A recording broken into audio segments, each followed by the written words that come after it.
Hi, my name is Ben Peters. I'm in my third year of theology, studying for the Diocese of Winona-Rochester. One of the great blessings about my position here at the seminary is that I get to take care of the relics and put them out for exposition for seminarians to venerate throughout the year. The relics play an important role in our life here at the seminary, as they do for all Catholics, because they provide us an image of what we want to strive to be.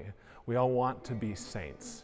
And so when we have these relics present with us here in the seminary, they inspire us to live more holy lives and inspire us to be better men and eventually someday better priests. So we're going to start with the relic over here of Blessed Mother Teresa of Calcutta, or I should say Saint Mother Teresa of Calcutta. A couple of the priests over the years have had a special devotion to Mother Teresa and have had connections to her religious order. And so when she was canonized as saint, we were able and blessed to receive this relic from her religious order. Mother Elizabeth Ann Seton was one of the first Catholic converts in this country.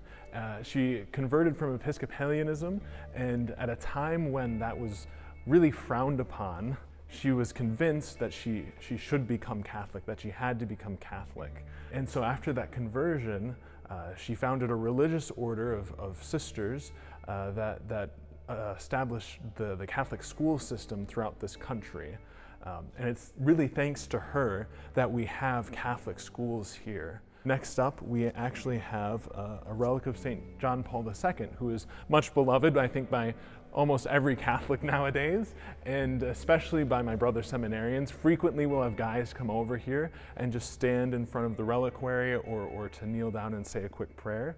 I think we all remember that phrase, "Do not be afraid." Do not be afraid. He's an inspiration for us to live a life without fear, fully trusting in the Lord our God. Next up, we'll stop by Padre Pio, another beloved saint by so many in the seminary. For us seminarians, there's this particular devotion, one for his asceticism, for his poverty, for this way in which he really had nothing but God. And yet God, through him, was able to give so many graces to so many people. Frequently, not just seminarians, but members of the faculty and staff or people from outside of our community who hear that we have a relic will come here and will leave little prayer intentions beneath his reliquary. He's a special friend of the seminarians and a special friend of so many in our community. And then next up we have the reliquary of St. John Neumann, who was one of the first bishops in this country. He didn't want to be named a bishop. In fact, he actually asked religious sisters to pray that he might not be made a bishop, that the American church might be saved from such an event. God had other plans. He was named the Bishop of Philadelphia, and it was while he was Bishop of Philadelphia that he actually worked to end a lot of the controversies surrounding the church and within the church, in particular ending a lot of the political hatred that was shown towards Catholics at the time. Finally, we're going to head to the sacristy for our last kind of 4 relics. Here we have, in this little tiny reliquary, St. Thomas Aquinas, the patron saint of students, and who we read quite a bit of in class every day. Over here we have a relic of St. John Vianney, who is the patron saint of parish priests. And finally, these 2 reliquaries I think are some of my 2 favorites. They're 2 relics of the Holy Cross, the Most Holy Cross.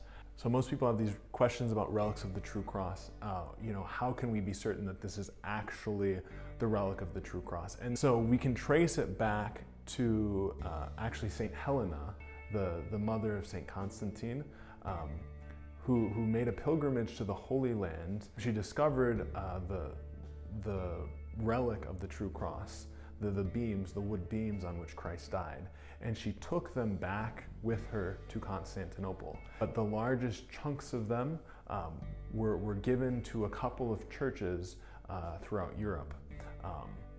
And then all pieces of the True Cross can trace their way back to these slivers or these boards, these fragments of the cross, which can then trace their way back to Helena. Particularly for a seminarian context, they're a reminder of the way in which we're called to lay down our lives, like Jesus Christ laid down his life on the cross.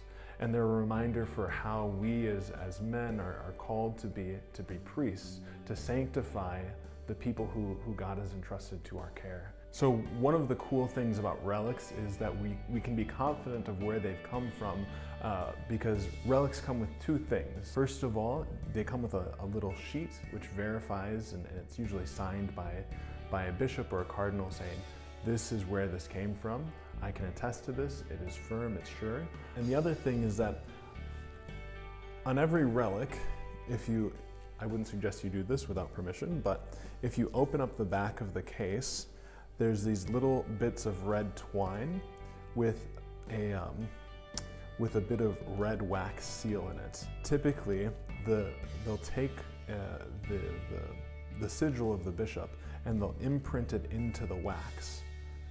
And as long as the wax is intact, and as long as the strings are intact, you can be certain that for as long as this relic has been in this reliquary, that it is in fact what it says to be.